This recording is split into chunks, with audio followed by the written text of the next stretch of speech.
Assalamualaikum warahmatullahi wabarakatuh. Innal hamdalillah nahmaduhu wa nasta'inuhu wa nastaghfiruh wa na'udzu billahi min syururi anfusina wa min sayyiati a'malina. May yahdihillahu fala mudhillalah wa may yudlil fala hadiyalah. Wa asyhadu an la ilaha illallah wahdahu la syarikalah wa asyhadu anna Muhammadan abduhu wa rasuluh. Allahumma salli wa sallim wa barik ala nabiyyina Muhammad wa ala alihi wa sahbihi wa man tabi'ahum bi ihsanin ila yaumiddin amma ba'du. Alhamdulillah, ma'asyiral muslimin, ma'asyiral ikhwa wal akhwat fid din rahimakumullah, kaum muslimin para pemerhati Roja TV dan Radio Roja, juga para pendengar setia Radio Roja Kendari dimanapun antum berada.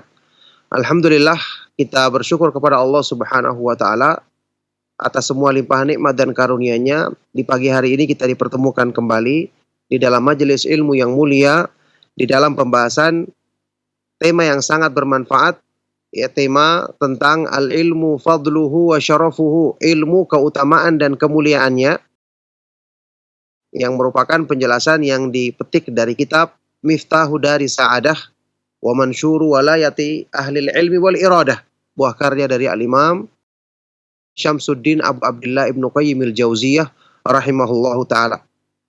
Ya, kita masih di segi-segi, di pembahasan tentang segi-segi keutamaan dan kemuliaan ilmu, yang mana kita sudah bahas sampai 60 segi lebih. Sekarang kita sampai di Al-Wajhu Tsamin was-Sittun, ya, segi yang ke-68.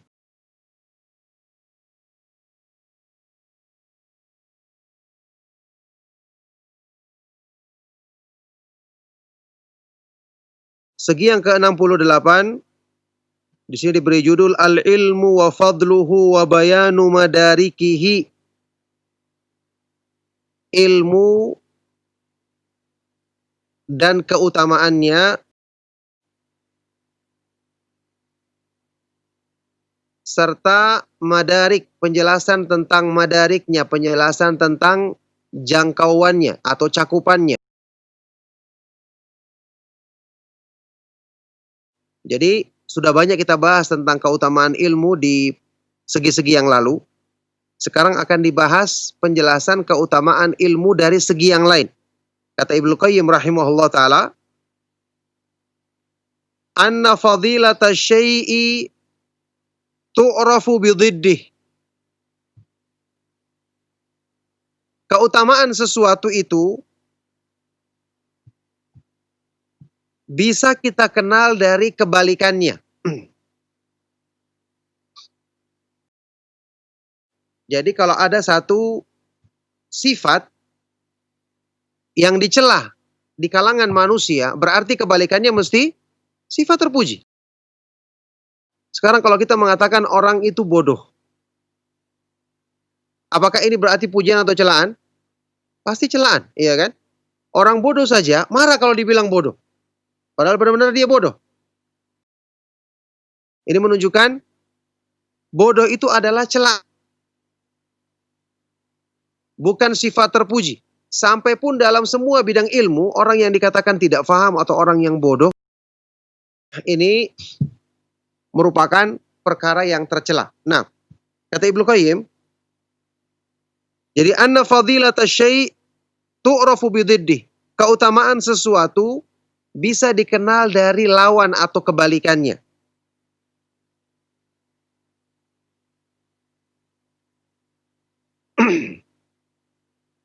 Ada penyair Arab yang dinukilkan di sini. Penyair Arab ini mengatakan, "Fadhiddu yudhiru husnahu dhidd. Yudhiru husnahu dhiddu wa bididdiha tatabayyanul asya." Sesuatu itu akan semakin terlihat kannya dengan lawannya.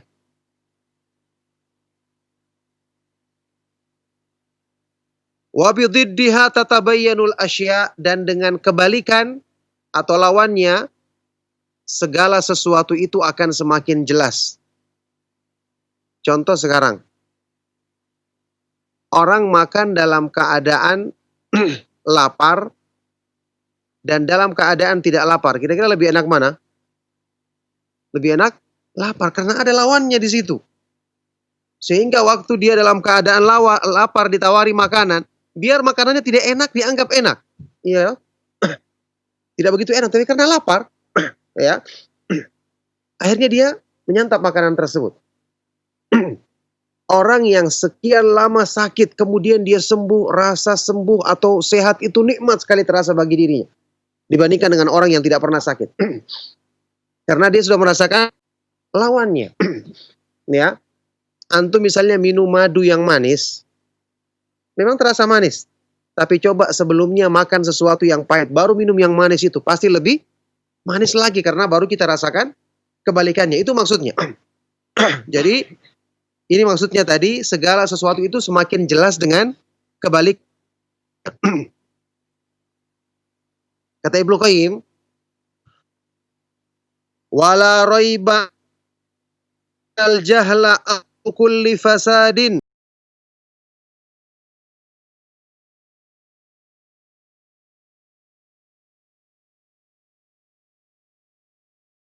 Tidak ragu lagi bahwa kebodohan adalah pangkal dari segala kerusakan. Kebodohan adalah pangkal dari segala kerusakan.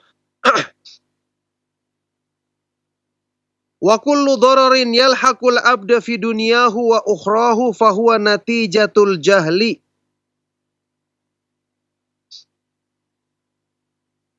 Dan semua keburukan yang menimpa seorang manusia di dunia, dalam urusan dunia dan akhiratnya, semua keburukan yang menimpa seorang manusia dalam urusan dunia dan akhiratnya, itu adalah buah dari kebodohan, ketidaktahuan.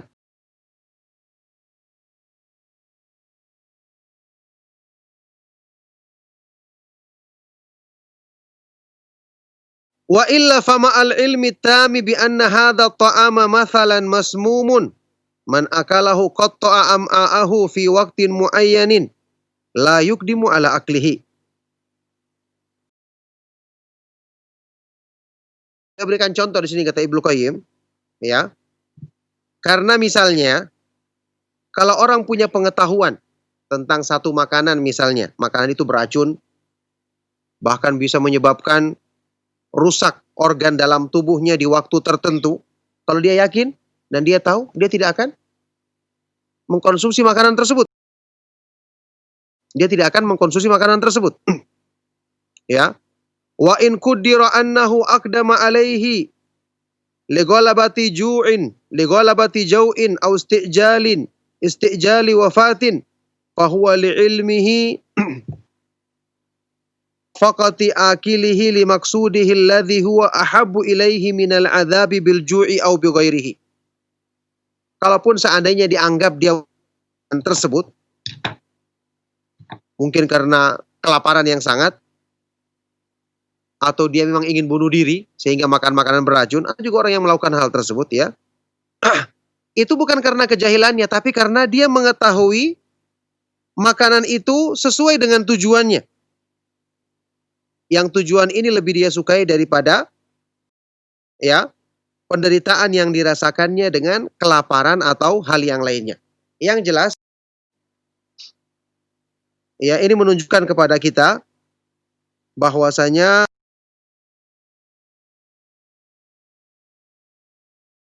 ilmu tentang sesuatu ini kebalikan dari kejahilan yang merupakan sifat keburukan yang semua manusia. Makanya kalau antum lihat di dalam Islam itu hal-hal yang buruk dinisbatkan dengan kejahilan. Contohnya zaman jahiliyah. Apa artinya zaman jahiliyah? Zaman kebodohan karena jahil. Sampai-sampai dalam Al-Quran Allah subhanahu wa ta'ala ketika menyebutkan larangan misalnya bagi kaum perempuan untuk berhias, tidak memakai hijab yang syar'i, disebutkan apa? Wa qarna fi buyutikunna wa la tabarrajna tabarrujal jahiliyatil ula. Hendaknya kalian menetap di rumah-rumahmu, wahai perempuan, dan janganlah kamu berhias atau bertingkah laku berdandan seperti kebiasaan wanita-wanita jahiliyah terdahulu. Dan banyak disebutkan di dalam ayat-ayat Al-Quran perintah untuk ya fasda bima tu'mar wa a'rid 'anil jahilin. Berpalinglah dari orang-orang yang jahil. Sampaikanlah terang-terangan perintah yang diperintahkan kepadamu dan berpaling dari orang-orang jahil. Jadi orang-orang jahil itu tidak perlu digubris. Ya, karena kita menggubris mereka itu bukan cuma mendatangkan keburukan. Ya, bahkan tidak mendapatkan keutamaan dalam agama. Ini orang-orang yang jahil. Tidak diperintahkan untuk kita lawan, berpaling dari mereka. Itu banyak disebutkan dalam Al-Quran.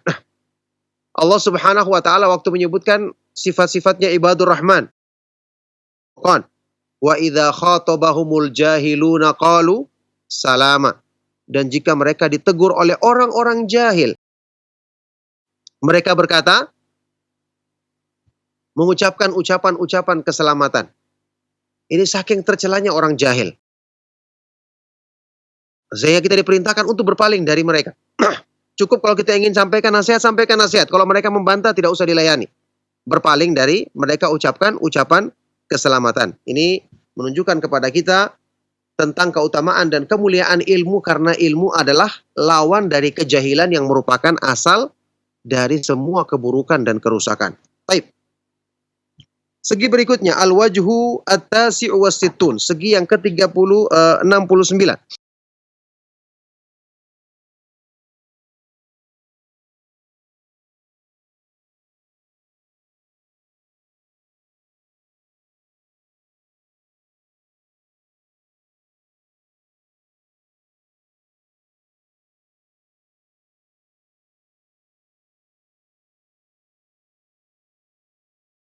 Tafawutud darajati fil ilmi. Bertingkat-tingkatnya derajat manusia atau kedudukan manusia dalam ilmu.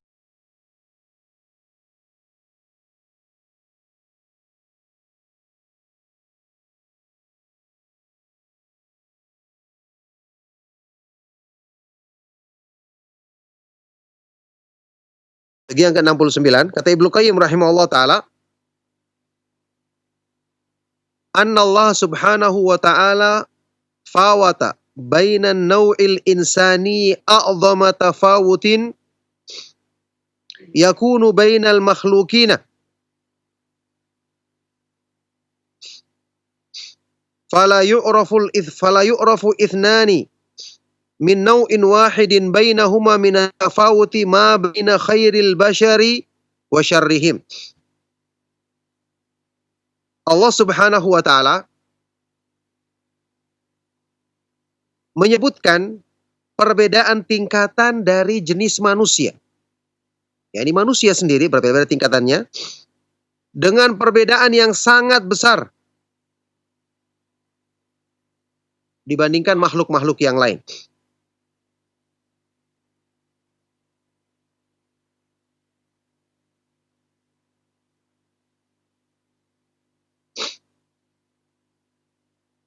Yang mana perbedaan ini didapatkan dengan apa? Dengan ilmu. Nah, sampai kata beliau, fala yu'raf, tidak pernah diketahui ada dua, ya, dari satu jenis makhluk. Yang keduanya memiliki perbedaan seperti perbedaan antara manusia yang terbaik dibandingkan manusia yang paling buruk. Yakni mungkin ada perbedaan antara misalnya hewan yang lain. Satu kambing dengan kambing yang lain, satu sapi dengan sapi yang lain, atau mungkin binatang satu dengan yang lain dari jenis yang sama, ada perbedaan. Tapi tidak seperti perbedaan antara jenis manusia yang terbaik di antara mereka dengan yang paling buruk. Dan ini yang membedakannya adalah sesuai dengan tingkatan ilmu yang ada pada diri mereka. Ilmu yang bermanfaat yang mereka miliki. Nah, kata beliau di sini, Fallahu subhanahu khalaqal malaikata uqulan bila syahwatin wa khalaqal hayawanati dzawati syahwatin bila uqul. Allah Subhanahu wa taala menciptakan para malaikat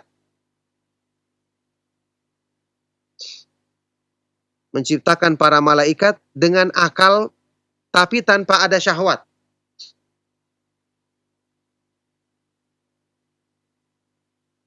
Mereka berakal tapi tidak punya syahwat. Sementara Allah menciptakan hewan atau binatang punya syahwat tapi tidak berakal.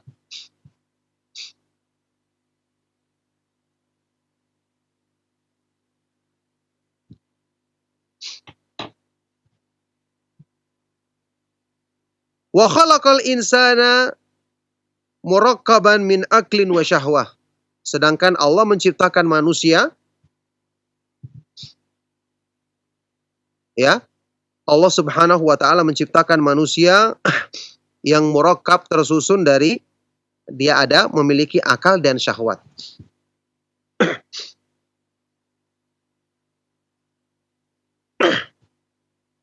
Faman ghalaba aqluhu syahwatahu kana khairan min malaikah. Maka siapa saja di kalangan manusia yang akalnya bisa mengalahkan syahwatnya, maka dia lebih utama dibandingkan malaikat.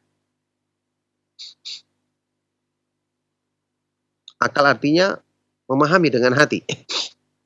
Ya. Akal itu beda dengan pikiran. Akal itu memahami petunjuk Allah Subhanahu wa taala dengan hati. Barang siapa yang akalnya mengalahkan syahwatnya, maka dia lebih baik daripada malaikat. Dan sebaliknya, barang siapa yang syahwatnya mengalahkan akalnya, maka dia lebih buruk daripada binatang.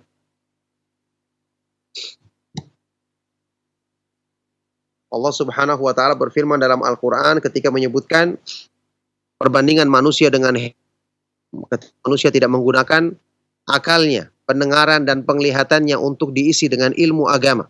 Walaqad dzara'na li jahannama katsiran minal jinni wal ins lahum qulubun la ya'qiluna biha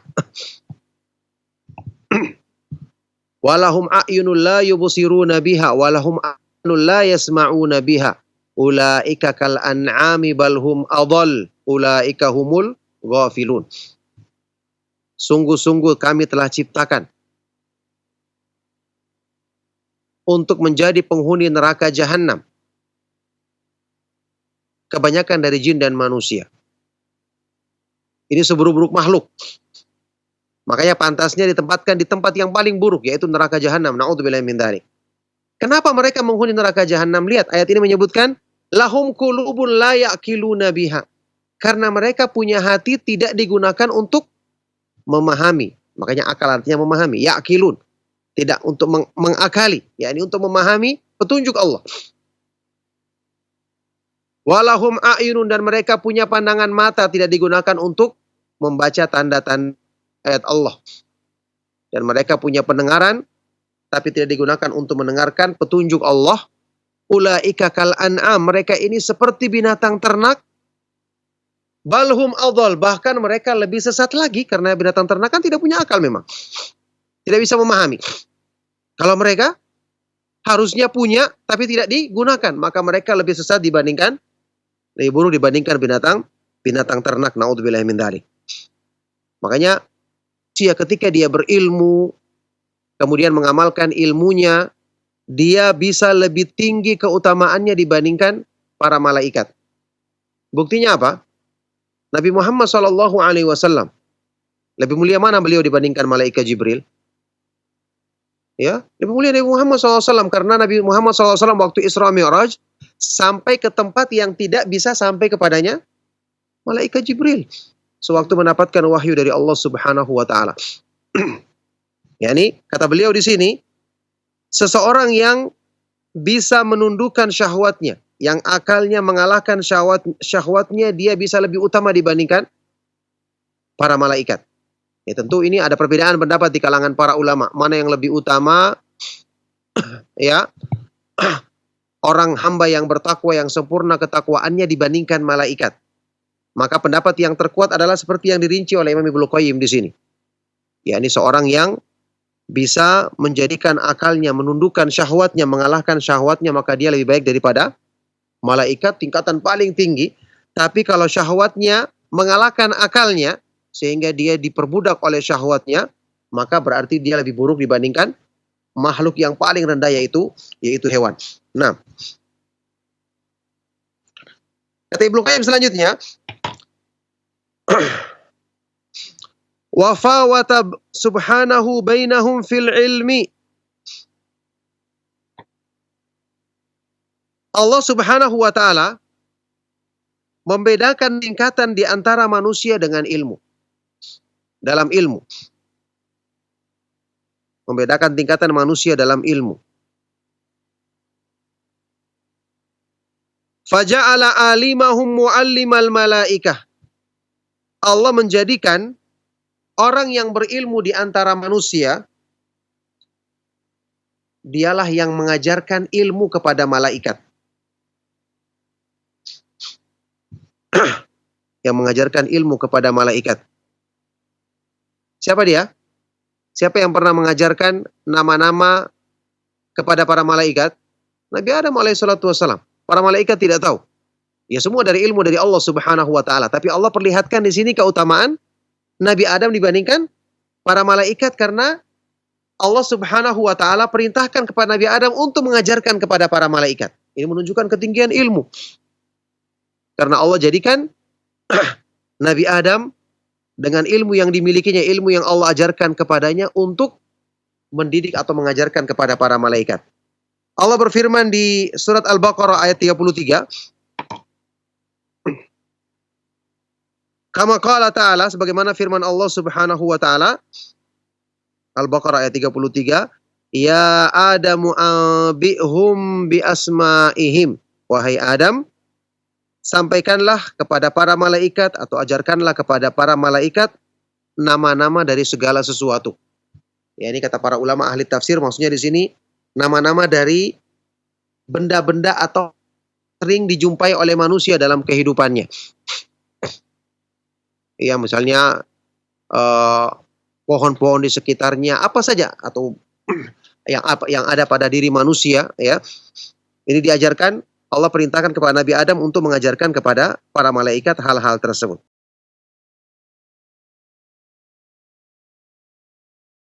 Kata Ibnu Qayyim, wa tilka martabatun la martabata fauqaha. Ini adalah kedudukan yang tidak ada kedudukan lagi di atasnya. Karena menjadi pengajarnya malaikat.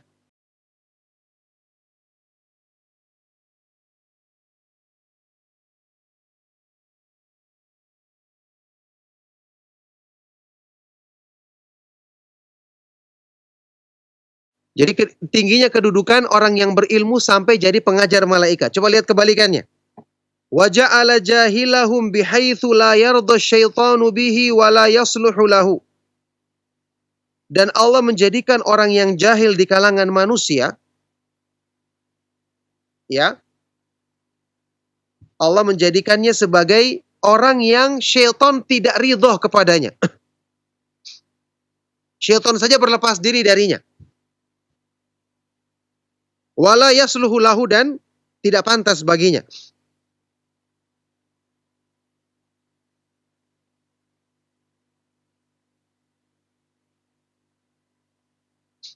Kama qala syaitanu li jahilihimul ladzi,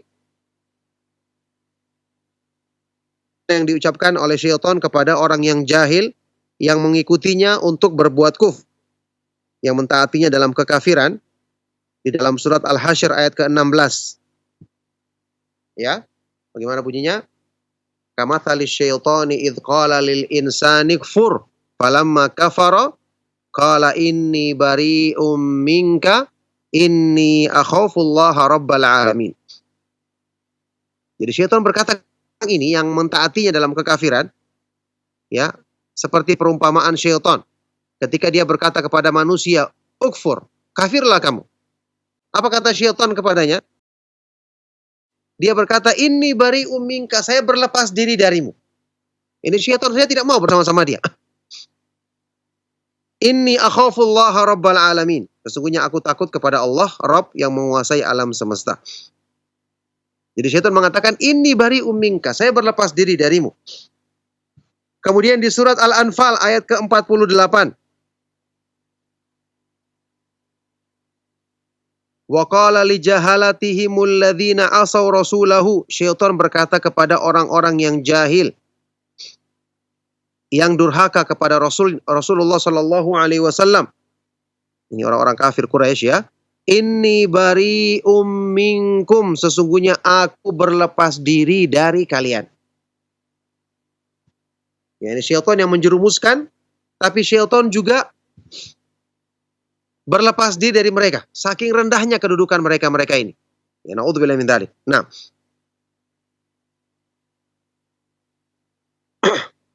kata beliau,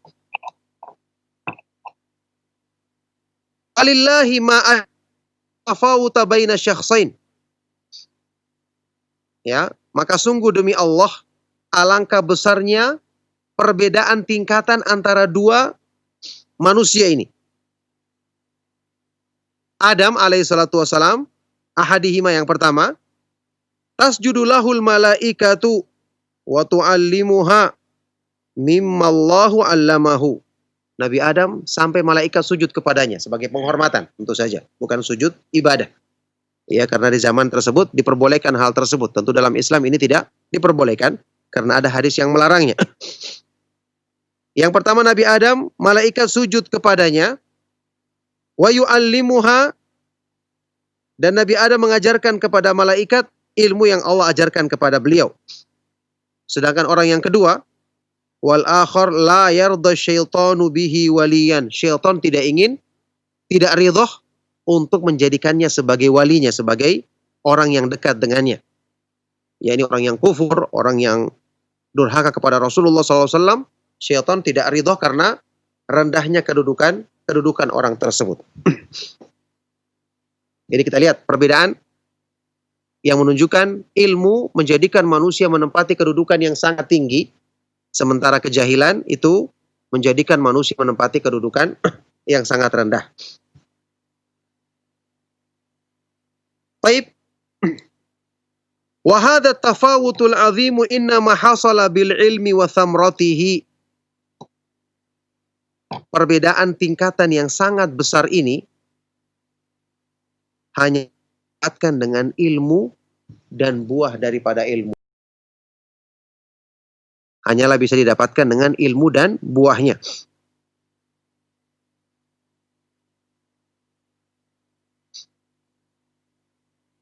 Kata Ibnu Qayyim, kemudian beliau menyebutkan satu kaidah penting tentang kedudukan ilmu yang menyeluruh keutamaannya.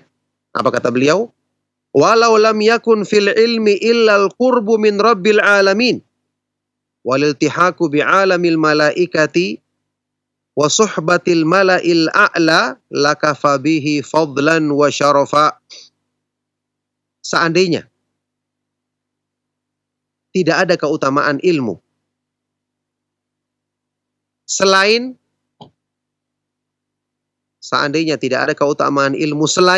untuk mendekatkan kita kepada Allah, selain sebagai ibadah untuk mendekatkan kita kepada Allah,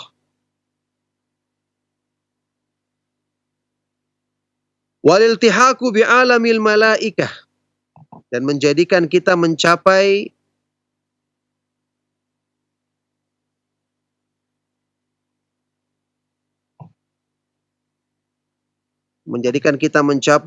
alamul malaikah, ya, alamnya atau kedudukannya para malaikat.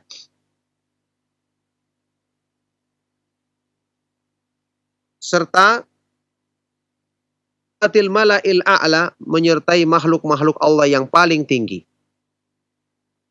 Yani kalau tidak ada keutamaan ilmu kecuali tiga ini saja, lakafa bihi fadlan wa syarafan. Cukuplah ini sebagai keutamaan dan kemuliaan. Seandainya cuma tiga ini saja, keutamaannya besar dan kemuliaan yang sangat tinggi. Fakaifa wa izzud dunya wal akhirati manutun bihi masyrutun bihusulih. Maka bagaimana lagi jika dikatakan semua kemuliaan dunia dan akhirat, Maka bagaimana lagi jika dikatakan semua kemuliaan dunia dan akhirat manutun terkait dengan ilmu, wa masyrutun bihusulihi, dan tergantung dari bagaimana kita bisa mendapatkan ilmu tersebut. Jadi bukan cuma sekedar sebagai ibadah untuk mendekatkan kita kepada Allah, bukan hanya sekedar menjadikan kita bisa mencapai kedudukan yang tinggi seperti kedudukan para malaikat, bahkan semua keutamaan dan kemuliaan dunia dan akhirat terkait dengan ilmu ini, ya, tidak akan kita dapatkan kecuali dengan kita mempelajari ilmu agama yang mulia ini. Oleh karena itulah, ini juga tentu menjadikan motivasi bagi orang-orang yang beriman, ya, bagi para penuntut ilmu, bahwa kemuliaan yang Allah Subhanahu wa taala berikan dari orang-orang yang menuntut ilmu adalah telah terlebih dahulu ditempuh oleh orang-orang yang mulia, para nabi dan para rasul alaihi wassalatu wassalam, kemudian para sahabat radhiyallahu taala anhum ajma'in, ya. Setelah itu para ulama ahlus sunnah wal jamaah yang mengikuti jalan mereka dengan kebaikan. Makanya ini jelas keutamaan yang sangat besar sekali. Barakallahu fikum. Insyaallah dari dua segi keutamaan ini saya cukupkan pembahasan kita di kesempatan pagi hari ini. Ya, kita beri waktu bagi para pendengar atau para pemerhati Roja TV, Radio Roja yang ingin bertanya. Semoga apa yang kita kaji dan kita bahas bermanfaat untuk kebaikan dunia dan akhirat kita. Mohon maaf atas segala yang salah dan kurang. Sallallahu wasallam wa barak ala nabiyina Muhammad wa ala alihi wa sahbihi ajma'in. Walhamdulillahi rabbil alamin. Silakan kalau ada pertanyaan. Nah, Ustaz.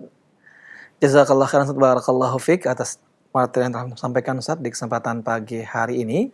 Dan untuk selanjutnya ikhwatal Islam, a'azani Allah wa iyyakum, kita akan membuka sesi interaktif soal jawab bagi Anda yang ingin bertanya dalam rangka memperdalam materi yang telah disampaikan oleh Ustadz. Kami buka layanan pertanyaan. Ya, silakan. Halo, Assalamualaikum. Waalaikumsalam warahmatullahi wabarakatuh. Dengan siapa Bapak dan berada di mana? Dengan Pak Nanang di Lampung, Pak Ustadz. Pak Nanang di Lampung. Silakan Pak Nanang. Ini berkaitan dengan masalah masbuk ya Pak Ustadz. Apa namanya?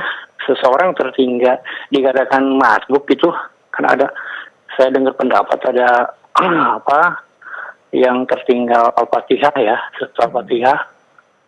Ada juga yang bisa mengejar ruku imam gitu. Jadi yang mana yang bisa diikuti. Kemudian ketika saya seperti sendiri di belakang jamaah, bagaimana caranya supaya ada yang menemani saya di saf belakang itu kalau saya sendirian. Itu aja mungkin Pak Ustadz, terima kasih. Assalamualaikum warahmatullahi wabarakatuh. Baik, terima kasih kembali. Waalaikumsalam warahmatullahi wabarakatuh. Dan kepada Ustadz kami persilakan menjawab. Silakan Ustadz. Ya, barakallahu fikum. Pertanyaan bermanfaat dari Bapak Nanang tadi ya, yang ada di Lampung. Semoga Allah Subhanahu wa taala senantiasa melimpahkan kebaikan kepada beliau dan keluarganya, juga untuk kita semua. Ya, tadi yang saya pahami ada dua pertanyaan ya. Yang pertama, seseorang yang dikatakan masbuk. Mungkin tadi maksudnya masbuk yang mendapatkan rakaat bersama imam. Apa batasannya? Begitu ya. Apakah kalau dia ketinggalan Al-Fatihah berarti dia tidak dapat lagi? Jawabannya ini tidak ada dalilnya. Kalau sampai batasannya adalah Al-Fatihah. Ya. Yang ada dalilnya dalam beberapa hadis yang sahih, seperti yang disebutkan dalam hadis riwayat Abu Bakrah radhiyallahu taala anhu dan yang lainnya, beberapa di antara sahabat dan juga dari sabda Rasulullah sallallahu alaihi wasallam adalah yang sahih yang menyebutkan bahwa batasannya adalah kalau kita mendapatkan ruku yang sempurna bersama imam. Jadi kalau kita masih mendapatkan ruku yang sempurna itu artinya waktu kita ruku imam tidak langsung berdiri. Kalau ini berarti tidak dapat namanya karena tidak sempurna. Waktu kita ruku imam masih ruku, itu maksimal. Tentu kalau imam berdiri lebih-lebih lagi kita dapat. Kalau kita masih dapatkan ruku, maka kita bisa masih dapatkan terhitung rakaat tersebut. Seperti sahabat Abu Bakrah tadi, bahkan ketika dia datang salat berjamaah di Masjid Nabawi, dia mendapati Nabi SAW sebagai imam dan para sahabat sedang ruku. Maka apa yang dilakukannya? Sebelum sampai di safnya dia ruku. Setelah itu dia berjalan sampai kemudian dia masuk. Sampai kemudian dia masuk. Ya. Setelah itu selesai sholat, Nabi SAW tidak menyalahkannya. Nabi SAW tidak menyalahkannya. Dan ini diperbuat oleh selain dari sahabat Abu Bakar. Dan ini termasuk sunnah. Asal jangan kita buru-buru. Kita lakukan, kita datang, kita ruku, kemudian kita jalan pelan-pelan untuk masuk ke dalam shaf. Itu dipraktekkan oleh beberapa orang sahabat. Meskipun kita anggap aneh, tapi ini ada hadisnya. Dan dipraktekkan oleh beberapa sahabat Nabi SAW. Makanya Asy-Syaikh Al-Albani rahimahullah ta'ala menjelaskan dari hadis-hadis ini dan banyak hadis-hadis sahih yang lainnya, menyebutkan bahwasanya orang yang mendapatkan ruku bersama imam, maka dia terhitung mendapatkan rakaat tersebut. Itulah yang disebutkan di dalam beberapa hadis yang sahih. Itu yang pertama. Yang kedua tadi pertanyaan mengenai orang yang sholat, dia di saf sendirian, bagaimana caranya dia mendapatkan teman? Ya, pertama, pembahasan ini sehubungan dengan sebuah hadis dari Rasulullah SAW yang diriwayatkan oleh Imam Ahmad dan yang lainnya, dinyatakan sahih oleh Syekh Al-Albani rahimahullah ta'ala, bahwa Rasulullah SAW bersabda, la salata liman shalla khalfas saffi wahdahu. Tidak ada salat bagi orang yang salat di belakang shaf sendirian. Ini berlaku untuk laki-laki.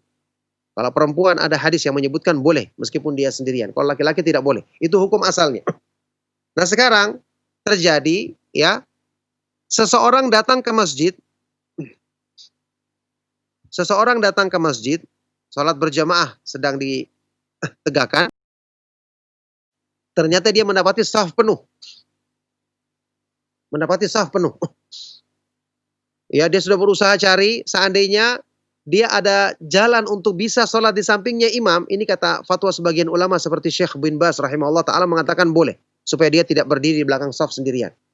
Tapi ini kan belum tentu bisa karena tembok terhalangi dan susah untuk, atau juga malah bisa mengganggu orang lain. Apa yang kita lakukan? Ada sebagian riwayat atau hal yang diriwayatkan dari Nabi SAW, kita bisa menarik orang ke belakang. Ini riwayatnya dhaif dan juga mengganggu orang.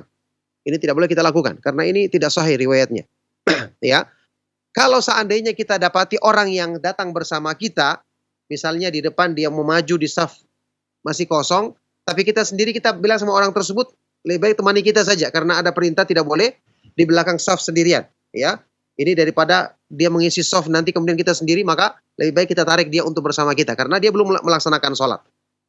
Sekarang bagaimana kalau kondisinya tidak ada sama sekali, kita lihat orang juga tidak ada, yang cuma kita sendirian terakhir, maka fatwa dari Syekh Al-Albani rahimahullah ta'ala, beliau mengatakan dalam kondisi seperti ini kita sholat sendirian saja karena itu sudah di luar kemampuan kita. Masuk dalam keumuman firman Allah Subhanahu wa ta'ala, la yukallifullahu nafsan illa wus'aha. Allah Subhanahu wa ta'ala tidak membebani seseorang kecuali sesuai dengan kesanggupannya. Dia tidak sanggup lagi. Dia sudah berusaha mencari celah di antara saf, semuanya rapat. Ya, sekarang kalau seandainya kebanyakan di masjid-masjid kan saf tidak rapat, maka dia bisa geser orang. Ketika dia dapati saf tidak rapat, maka dia minta pegang pundaknya orang supaya digeser agar dia bisa dapatkan, itu boleh. Kalau tidak rapat. Tapi sekarang kalau kondisinya safnya rapat, maka terpaksa dia berdiri di belakang sendirian, ya, karena ini kondisinya adalah kondisi darurat dan Allah Subhanahu wa ta'ala tidak membebani seorang kecuali sesuai dengan kesanggupannya. Itu fatwa yang saya pernah baca dari keterangan Asy-Syaikh Al-Albani rahimahullah ta'ala. Naam, barakallahu fikum. Naam Ustaz, wa fiik barakallah. Jazakallah khairan Ustaz atas jawaban yang telah Antum sampaikan. Demikian jawaban untuk Pak Nanang di Lampung. Mudah-mudahan dapat difahami dengan baik dan benar. Baik, untuk berikutnya kembali kami angkat pertanyaan telepon. Silakan.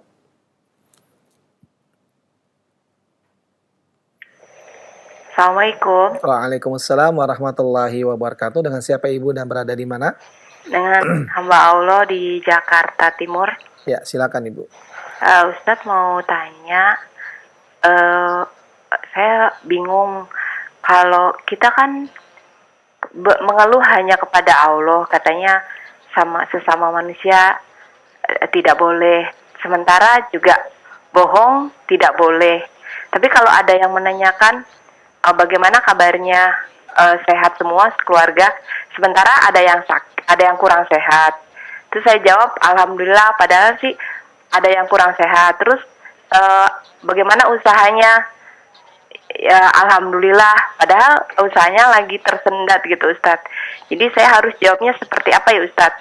Apa sesuai dengan keadaan atau nanti kalau nggak sesuai keadaan jadi bohong? Jadi seharusnya gimana Ustaz? Syukran, jazakallah khairan. Assalamualaikum. Waalaikumsalam warahmatullahi wabarakatuh. Wa jazakillah khairan. Dan kepada Ustaz kami persilakan tanggung jawab. Silakan Ustaz. Ya, barakallahu fikum. Pertanyaan yang sangat bermanfaat sekali dari ibu yang ada di Jakarta tadi. Semoga Allah Subhanahu wa taala senantiasa melimpahkan kebaikan dan rahmatnya kepada beliau dan kepada kita semua. Pertama, tentu saja ya, berbohong tidak diperbolehkan. Bahkan berbohong sampai pun dalam keadaan bercanda itu dicela oleh Rasulullah Shallallahu alaihi wasallam di dalam beberapa hadis yang sahih, ya. Rasulullah sallallahu alaihi wasallam pernah bersabda, "Na'imun bi baitin fi rabadil jannah liman tarakal kadhiba wa in kana mazihan." Aku menjamin untuk mendapatkan istana di tengah-tengah surga bagi orang yang meninggalkan kedustaan meskipun dia bercanda. Jadi tidak boleh misalnya melawak atau yang lainnya. Termasuk dalam keadaan seperti ini tidak boleh kita berdusta. Baik. Adapun jawaban tadi kita mengatakan alhamdulillah tidak berbohong. Karena kita memuji Allah Subhanahu wa taala dengan kondisi kita, ini bukanlah berbohong. Di dalam sebuah hadis yang diriwayatkan oleh Aisyah radhiyallahu taala anha, dikeluarkan oleh Imam Abu Daud dalam musnadnya dengan sanad yang dinyatakan sahih oleh Syekh Al-Albani rahimahullah taala, Aisyah radhiyallahu taala anha mengatakan, "Kana Rasulullah sallallahu alaihi wasallam idza ra'a syai'an yu'jibuhu qala alhamdulillahilladzi bi ni'matihi tatimmu shalihat wa idza ra'a syai'an yakrahuhu qala alhamdulillahi ala kulli hal." Kata Aisyah radhiyallahu taala anha, Rasulullah sallallahu alaihi wasallam ketika melihat sesuatu yang disukainya, yang beliau senangi, beliau katakan apa? Alhamdulillahilladzi bi ni'matihi tatimmu shalihat. Segala puji bagi Allah yang dengan nikmatnya sempurnalah kebaikan-kebaikan bagi hambanya. Dan kalau beliau melihat sesuatu yang tidak disukai, apa kata beliau? Alhamdulillah ala kulli hal. Segala puji bagi Allah dalam semua keadaan. Jadi maksudnya kita memuji Allah, bukan berarti kita mengatakan, ya jelas kalau kita mengatakan tidak ada yang sakit, semua tidak ada masalah dan tidak ada yang sakit. Ini jelas bohong namanya. Tapi kalau Anda mengucapkan alhamdulillah, ya, dengan maksud tadi seperti alhamdulillah ala kulli hal, segala puji bagi Allah dalam semua keadaan. Ini ada sunnahnya dari Rasulullah Shallallahu alaihi wasallam. Jadi kalau kita ingin memberikan jawaban supaya tidak mengeluh, kita jawab saja dengan jawaban umum. Kita katakan ada yang menanya bagaimana keadaannya, keluarga semua sehat. Kita katakan alhamdulillah, ya. Semua keadaan baik. Mungkin ada yang sakit tapi semua alhamdulillah adalah Allah Subhanahu wa taala mudahkan untuk kita menghadapinya, atau kalimat yang semakna. Atau coba kita mengatakan alhamdulillah semua keadaan Allah Subhanahu wa taala semoga jadikan kebaikan. Begitu jawaban-jawaban yang umum tidak mengapa kita lakukan. Bahwa kita katakan alhamdulillah ala kulli hal juga cukup. Segala puji bagi Allah dalam semua keadaan. Ya, karena orang yang bertanya pun kadang-kadang dia cuma berbahasa basi saja. Lagi pula kita memberitahukan kepada dia tentang satu kondisi, misalnya orang ini ya bertanya kepada kita dengan serius untuk menanyakan keluarga kita, apalagi mungkin dia ada hubungan dengan kita. Contohnya misalnya kita orang tua kita tanyakan tentang keadaan anak-anak kita atau keadaan cucunya. Kita katakan, oh ada yang sakit si fulan. Tidak mengapa, ini bukan berarti kita mengeluh kepada makhluk, supaya memberitahukan kepada kakek atau neneknya agar mereka mungkin dengan sebab itu dia akan bisa menjenguk cucunya atau bisa menghiburnya atau mendoakannya atau yang lainnya. Ini bukan termasuk mengeluh kepada makhluk yang dicela di dalam Islam. Ya. Jadi yang dimaksud dengan mengeluh yang dicela dalam Islam adalah kalau kita mengadu kepada makhluk dengan menyandarkan pengharapan kita kepada makhluk itu untuk memberikan kemanfaatan kepada kita atau menyembuhkan sakitnya misalnya. Ini yang tercela dalam Islam. Adapun sekedar informasi tentang ada yang sakit keluarga kita, kalau orang-orang yang bertanya membutuhkannya, ini tidak termasuk mengeluh yang tercela. Jadi jawaban-jawaban umum pun bisa kita lakukan kalau kita ingin memberikan jawaban kepada orang yang menanyakan, yang tidak perlu kita rinci dan tidak termasuk dalam mengeluh tadi seperti yang saya sebutkan tadi. Misalnya kita katakan alhamdulillah ala kulli hal, atau jawaban yang semakna dengan itu. Nah, barakallahu fikum. Ustaz Taufik barakallah, jazakallah khairan Ustaz atas jawaban yang antum sampaikan. Demikianlah jawaban buat ibu yang bertanya tadi, mudah-mudahan dapat difahami dengan baik dan benar. Ikhwatul Islam azani Allah wa iyyakum, masih dalam sesi interaktif soal jawab, dan bagi Anda yang ingin bertanya secara langsung Anda bisa menghubungi. Naam, silakan. Ya, silakan. Halo, assalamualaikum Ustaz. Waalaikumsalam warahmatullahi wabarakatuh. Dengan siapa ibu dan di mana? Dengan hamba Allah di Sumatera Utara. Ya, silakan ibu.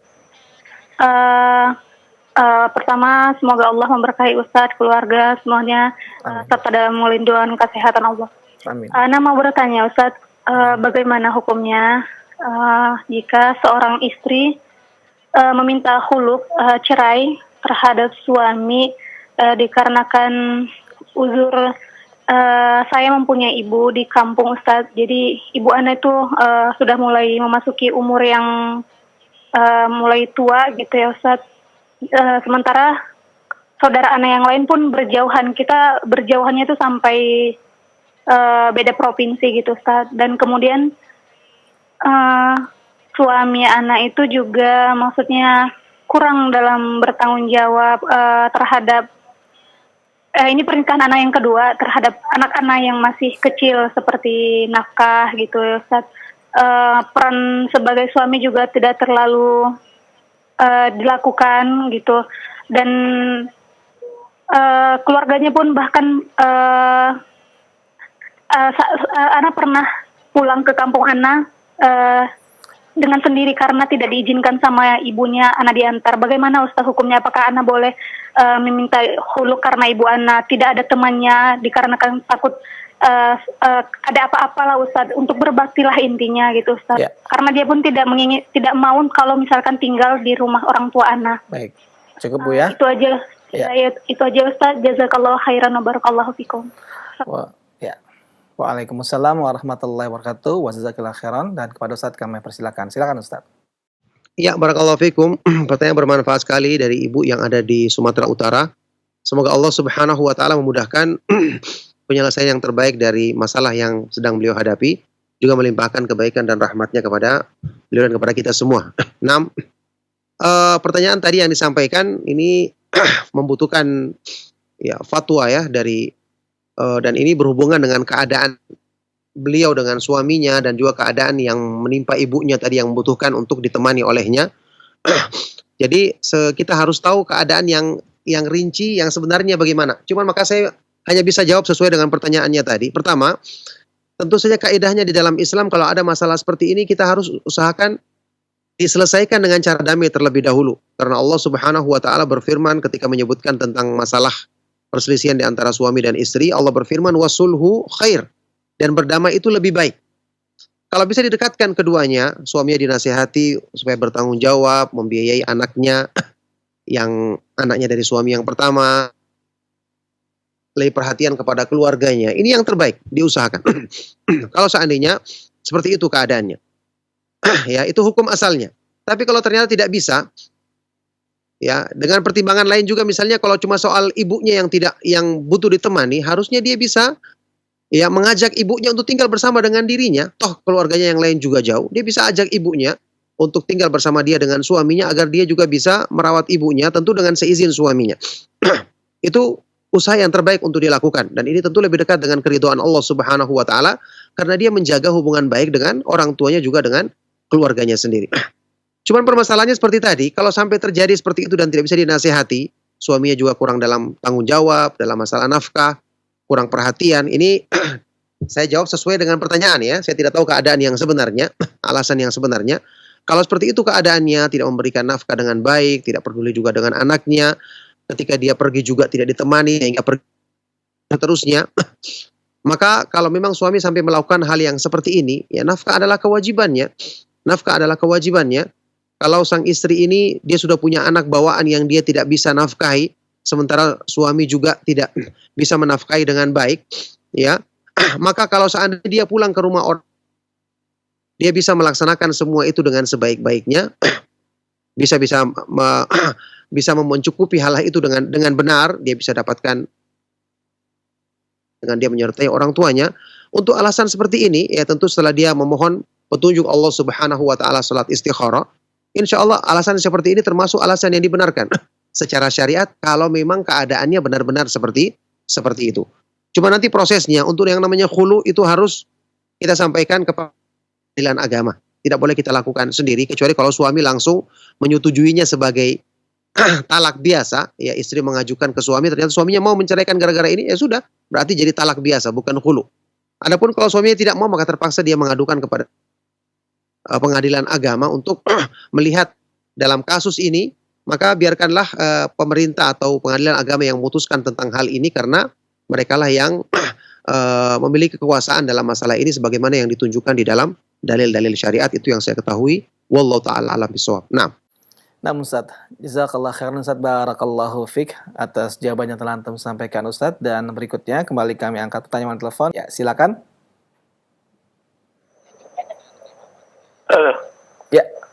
Assalamualaikum warahmatullahi. Waalaikumsalam warahmatullahi wabarakatuh. Dengan siapa Bapak dan berada di mana? Dengan hamba Allah dari Bandung. Oh, silakan Pak. Barakallahu fiik Ustaz. Ustaz, saya ingin bertanya mengenai ain, penyakit ain. Apakah zikir pagi dan zikir sore itu bisa menjadi penangkal ain, Ustaz? Itu aja mungkin, Ustaz. Ya, terima kasih Bapak. Jazakallahu khairan katsiran. Assalamualaikum warahmatullahi wabarakatuh. Waalaikumsalam warahmatullahi wabarakatuh. Wa jazakallah khairan. Dan kepada Ustadz kami persilakan. Silakan Ustadz. barakallahu fikum, pertanyaan bermanfaat dari beliau tadi, Bapak yang ada di Bandung kalau nggak salah tadi. Semoga Allah Subhanahu wa taala senantiasa melimpahkan kebaikan rahmatnya kepada beliau, keluarga dan kepada kita semua. Iya, kata Rasulullah SAW, al-ainu haq. Ain itu adalah benar. Ya, apakah zikir pagi dan sore? Jawabannya, semua zikir-zikir perlindungan yang disyariatkan di dalam Islam, doa kepada Allah Subhanahu wa taala, zikir-zikir pagi, petang dan yang lainnya, zikir sebelum tidur dan bangun. Cuman permasalahannya, apakah semua orang yang membaca zikir tersebut mendapatkan keutamaan tadi? Kan tidak semua orang membacanya memahami kandungannya, atau waktu dia baca dalam keadaan khusyuk, merenungkan maknanya. Tidak semua orang membaca dalam keadaan yakin misalnya, sehingga pengaruhnya pun bisa berbeda-beda dari satu orang ke orang yang lainnya. Kalau zikir-zikir perlindungan kita yakin, ya, ini merupakan sebab Allah Subhanahu wa taala melindungi kita dari segala keburukan sebagaimana yang disebutkan di dalam sebagian dari zikir-zikir pagi dan sore misalnya. Cuman tadi kita kembalikan kepada orang yang membacanya, belum tentu dia dapatkan pengaruh tersebut karena tingkatan-tingkatan manusia dalam memahami, dalam konsentrasi, dalam khusyuknya, dalam keyakinannya, dalam perenungannya kan berbeda-beda terhadap zikir yang dibaca oleh orang tersebut. Itu permasalahannya. Oleh karena itulah ya, di dalam sunnah Rasulullah Shallallahu Alaihi Wasallam, ain ataupun keburukan-keburukan yang lain kita berlindung kepada Allah dan darinya, dan dengan izin Allah kalau kita membaca zikir-zikir tersebut kita akan dilindungi. Ya, sebagaimana juga kita bisa membaca Al-Quran. Misalnya kalau orang yang kena ain, di dalam hadis yang sahih dari Rasulullah Shallallahu Alaihi Wasallam disebutkan juga bahwa bekas wudhu atau bekas air yang menimpa badan orang yang mengenakan ain bisa juga dengan izin Allah untuk menyembuhkan orang yang kena ain. Cuma ini kan tidak mesti kita ketahui orangnya. Itu permasalahannya. Oleh karena itu, kita membaca zikir-zikir perlindungan itu dengan sungguh-sungguh, dengan keyakinan, supaya kita insya Allah dapatkan manfaat dan pengaruhnya dengan izin Allah Subhanahu wa taala. Nah, barakallahu fikum. Nah, Ustaz, wa fiik barakallah. Jazakallah khairan Ustaz atas jawaban yang telah antum sampaikan Ustaz. Dan untuk pertanyaan berikutnya, kami akan beralih ke pertanyaan pesan singkat Ustaz. Dari penanya kita Ustaz di Tangerang, beliau bertanya, Ustaz, apakah mengirimkan Al-Fatihah harus didahului dengan mengucapkan hadrati, kemudian summa ila ruh, hadrati lan nabi, kemudian summa ila ruh. Apakah ini diperbolehkan Ustaz? Dan mohon Ustaz berikan penjelasan Ustaz. Silakan Ustaz. Barakallahu fikum, pertanyaan bermanfaat sekali dari beliau yang ada di Tangerang ya. Jawabannya, cara-cara mengirim seperti ini atau mengirim-ngirim Al-Fatihah seperti ini tidak ada tuntunannya di dalam sunnah Rasulullah SAW, tidak pernah dilakukan oleh para khulafaur rasyidin, Abu Bakar As-Siddiq, Umar ibn Khattab, Uthman ibn Affan, Ali bin Abi Thalib radhiyallahu taala anhum, dan tidak pernah dilakukan oleh para sahabat yang lain. Tidak dituntunkan oleh para ulama kita. Ya, ini tidak ada dalilnya. Agama Islam yang kita pelajari, termasuk surat Al-Fatihah yang kita baca, yang pertama kali mengajarkan kepada kita adalah Nabi Muhammad SAW. Maka beliau akan dapatkan pahalanya tanpa perlu dikirim. Masuk dalam keumuman sabda Rasulullah SAW dalam hadis sahih riwayat Imam Muslim. Man dalla ala khairi falahu mithlu ajri fa'ilihi. Rasulullah SAW bersabda, barang siapa yang menunjukkan satu kebaikan, maka dia dapatkan pahala seperti orang yang mengerjakan kebaikan tersebut. Rasulullah SAW dapatkan pahala kebaikan dari umatnya tanpa perlu dikirim. Maka pengiriman-pengiriman seperti ini tidak ada dalilnya. Ya, dan tidak dianjurkan oleh para sahabat, tidak diperbuat oleh para sahabat, tidak juga mereka anjurkan, dan para ulama yang kita kenal berpegang teguh dengan sunnah Rasulullah SAW, tidak mengajarkan atau menganjurkan melakukan hal yang seperti ini. Nah, barakallahu fiik. Nah, Ustaz Wafik barakallah, jazakallah khairan Ustaz atas jawaban yang telah antum sampaikan Ustaz. Dan untuk pertanyaan berikutnya, kembali kami beralih ke pertanyaan melalui telepon. Ya, silakan. Halo, Assalamualaikum. Waalaikumsalam warahmatullahi wabarakatuh. Dengan siapa Bapak dan berada di mana? Ana Reza dari Cirebon. Silakan Pak Reza. Assalamualaikum Ustaz. Waalaikumsalam warahmatullahi wabarakatuh. Ya, izin bertanya, di kediaman Ana sekarang, kediaman Ana akan diadakan yasinan Ustaz untuk memberikan doa kepada si mayit. Nah, menurut Ana kan ini tidak sesuai dengan tuntunan, tidak ada sejarah untuk sahabat pun melakukannya Ustaz. Nah, kira-kira mau nasihatnya sikap Ana seperti apa ya Ustaz? Karena ajakan ini sudah diumumkan di grup perumahan, sementara Ana belum jawab masalah ini Ustaz. Mohon nasihatnya Ustaz. Assalamualaikum warahmatullahi wabarakatuh. Waalaikumsalam warahmatullahi wabarakatuh. Naam, dan kepada Ustadz kami persilakan untuk menjawab. Silakan Ustadz. Iya, barakallahu fikum. Pertanyaan bermanfaat sekali dari beliau tadi, Pak Reza ya. Semoga Allah Subhanahu wa taala senantiasa melimpahkan rahmat dan kebaikannya kepada beliau dan kepada kita semua. Ya, memang betul tadi keutamaan atau hal-hal yang berhubungan dengan Yasin, ini tidak ada dalil yang sahih mengkhususkan surat Yasin untuk dibaca di acara-acara tertentu ya. Meskipun dia adalah surat dari Al-Quran yang secara keutamaan sama dengan keutamaan secara umum dari ayat-ayat Al-Quran atau surat-surat dalam Al-Quran, kita membacanya tentu merupakan ibadah kepada Allah Subhanahu wa taala sewaktu kita membacanya dengan benar. Adapun masalah ajakan tadi, bagaimana cara kita menyikapinya? Ya, tentu tidak boleh kita jawab dan tidak boleh kita ikuti. Misalnya disuruh menyumbang atau membantu kegiatan tersebut. Kalau kita bisa jawab dengan cara bijaksana atau datang kepada pengurus yang mungkin bisa lebih kita ajak ngomong bahwa kita tidak ikut serta bukan karena tidak ingin bermasyarakat atau tidak ingin bersama kaum muslimin, tidak, tapi karena ini permasalahan yang kita sampaikan ya, sebagian ulama mengatakan tidak ada dalilnya atau kita belum mendapatkan keterangan tentangnya. Katakan bahwa insya Allah untuk acara-acara lain yang sesuai dengan syariat saya akan menyumbang, saya akan membantu dan seterusnya. Dan kita buktikan ketika ada acara-acara kegiatan misalnya bersih-bersih masjid atau kerja bakti yang berhubungan dengan kepentingan bersama yang tidak melanggar syariat, kita lakukan. Kalau perlu kita yang siapkan makanan supaya mereka tahu bahwa kita tidak ikut serta dalam acara-acara yang tidak ada dalilnya, bukan karena tidak ingin kebersamaan dengan kaum muslimin. Perlu kita mungkin ya menjelaskan hal ini supaya tidak berulang kali, karena mungkin kalau saat ini kita diam saja, kesempatan berikutnya nanti akan ada ajakan lagi yang lama-kelamaan mereka akan semakin benci karena tidak ada penjelasan dari kita. Jadi terpaksa kita harus jelaskan. Kalau apapun resikonya, ini adalah kebenaran, kita harus jelaskan kepada mereka. Mudah-mudahan dengan penjelasan sekali dua kali di awal, setelah itu mereka bisa memahami, dan mudah-mudahan ketika ada kegiatan lain kita bisa bantu yang dengan sebab itu akan menghilangkan kesalahpahaman dari mereka. Nah, barakallahu fikum. Nah, Ustaz Wafik barakallah Ustaz, jazakallah khairan atas jawaban yang telah antum sampaikan Ustaz. Kata Islam azani Allah wa yakum, kami angkat pertanyaan terakhir di kesempatan pagi hari ini. Silakan melalui silakan kepada Anda yang ingin bertanya secara langsung lewat telepon. Assalamualaikum warahmatullahi wabarakatuh. Waalaikumsalam warahmatullahi wabarakatuh. Dengan siapa Ibu dan berada di mana? Iya, saya dengan Eni Rahmawati dari Lampung. Silakan Ibu Eni. Iya, terima kasih. Ustadz, saya mau nanya nih, keutamaan untuk menuntut ilmu itu misalnya ada pertemuan di kajian di masjid gitu ya, terus di sini di TV ada yang lebih baik lagi ulasannya. Itu utamaannya itu saya menghadiri yang utama yang mana Ustadz? Jazakillah khairan atas jawabannya ya Ustadz. Ya. Assalamualaikum warahmatullahi wabarakatuh. Waalaikumsalam warahmatullahi wabarakatuh. Wa jazakillah khairan. Dan kepada Ustadz kami persilakan untuk menjawab. Silakan Ustadz. Iya, barakallahu fiik. Pertanyaan bermanfaat dari Ibu yang ada di Lampung tadi. Semoga Allah Subhanahu wa taala senantiasa melimpahkan kebaikan, keberkahan dan rahmatnya kepada beliau dan juga kepada kita semua. Ya, Ibu, jadi hukum asal majelis ilmu itu lebih utama yang dihadiri langsung di masjid dekat rumah kita, itu yang lebih utama asalnya.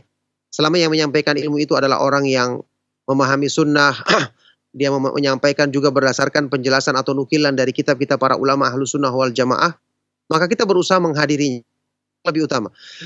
Bagaimana kalau bertentangan dengan jadwal kajian yang ada di Rojak TV misalnya, atau di media lainnya yang kita ingin ikuti? Maka jawabannya, jadwal kajian yang ada di TV bisa kita ikuti nanti, karena rekamannya toh bisa kita cari. Ya, bisa kita cari rekamannya. Adapun kajian yang asal adalah yang kita hadiri langsung.